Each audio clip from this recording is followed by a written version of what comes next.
Journal Along the Watchtower. Before I begin, please note that I'm not posting in any particular order in my Birth of a Feminist series. I'll jump back and forth through time in the course of these readings. That's how memory recall works, after all. The following post was originally written almost 9 years ago, and at that point I was still calling myself a radical feminist. It's interesting rereading this post after so much time has passed, and after doing so much of my own writing and noting the evolution in my personal feminist journey. I've found it is important to revisit old writings to mark progress. I've since written some longer related articles for the Alphabet series, including G is for Gynocentrism, which is how I define myself now, and the two-part M is for Misogyny, where I explore the serious issue of feminists dealing with their own woman hate issues. And I've included links for those below. Although I no longer call myself a rad femme, I will always acknowledge the importance of discovering it at a time when I really, really needed it. And with that, I begin. All Along the Watchtower. I've called myself a feminist for a long time. I've had crazy, unspeakable, and public, totally offensive notions since I was quite young, but I've never been formally educated in feminism. I had no stable or lasting feminist role models in my life, nor did I seek out specifically feminist writing until not that long ago. And getting to where I am and where I'm still going has been a process. I've made tons of mistakes with regard to men and how to frame my reality in a man-made world. I've had realizations that didn't have complete impact until years later when I was ready for their full force. This is all part of the development of a radical feminist. About a year ago, I realized I was missing and needing something in my life. I was feeling lost, hurt, alone, lonely, chronically and mildly depressed, and unable to come up with at least a short-term plan or desire or motivation for the future, which is unusual for me, the survivor, the plan or strategy queen. Without a lot of thinking about it, I found myself one day Googling radical feminism, and a year later, I'm in deep. What had been missing was a philosophical system that spoke to me and how I work, and that could help me pull everything together and make sense of the world. No other philosophy has ever done this for me. You see, they've all been male-orientated, and I'm not a fucking male.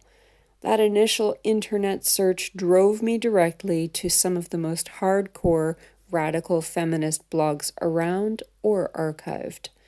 And I was home.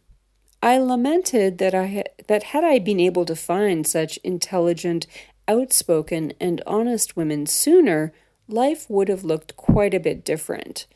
I think a lot of the misery could have been avoided, and I might not have been stuck in China completely and utterly isolated from the kind of women, especially nearish my age and older, I really needed and wanted to be around.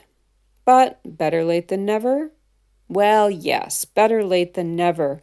Radical feminism saved my life. And that is not a unique sentiment. I've read it and heard it countless times by women who, one way or another, found themselves in radical feminism's comforting arms.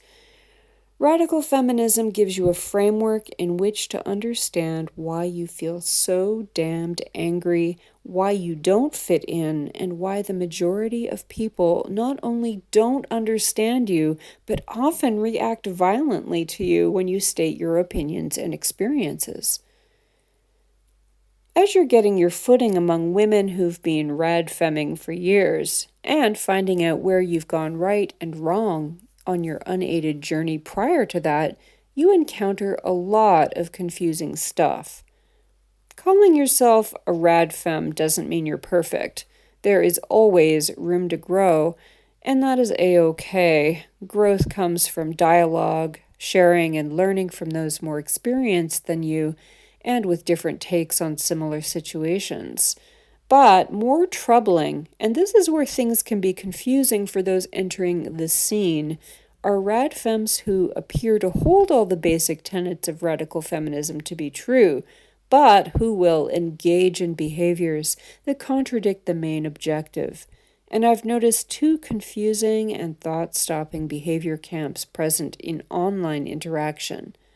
Both are actually common among liberal feminists, but I've seen purported and community accepted rad femmes engage in them as well. The first one is well documented. These are the oppression Olympians. These folks are very concerned with making sure everyone understands all the ways in which they are disadvantaged. They often believe they are worse off than anyone else, and they will whip out the relevant oppression to thought stop or silence any person they disagree with. It also serves as a derailing technique. Many an excellent discussion has veered off track once an Olympian shows up to remind everyone about how hurt she feels because of her special status.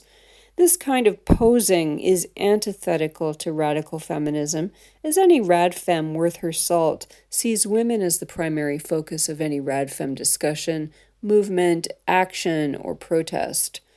Focusing on intersection, and really, intersection can get so crazily defined that we all end up in groups of one. It's a divide and conquer technique that serves only to benefit men and to take power and solidarity away from women as a class. The second group I call the Watchtower snipers. These are most often women who, instead of identifying first and most importantly as women, as an oppressed class and the very subjects of radical feminism, take whatever privileged group memberships they have very, very seriously as a badge of shame. So seriously, in fact, that they will negate their own valid, horrible experiences because they are not as oppressed or legitimate as any other more oppressed women. They also become hypervigilant for any sign of offense-giving in others, shoot down anyone and everyone for these perceived offenses, and coddle Olympians who show up to throw tantrums and to abuse perceived oppressors, their fellow women, for fuck's sake. For some reason, these rad femme Watchtower snipers are also uniquely prone to neurotic grammar policing and will derail a thread by picking apart another woman's comma or contraction usage. Weird. Snipers shoot wildly and indiscriminately to protect a perceived Uber victim, and sadly it produces a similar result to Olympianism by derailing, silencing, and thought terminating.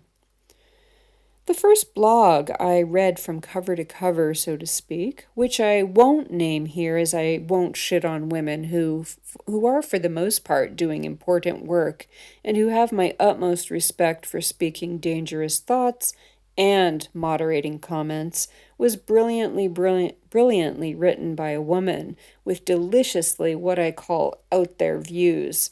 But to my great sadness, I found her to be a bit of a sniper and allowed and supported Olympians in her comment section, and wouldn't tolerate trans criticism.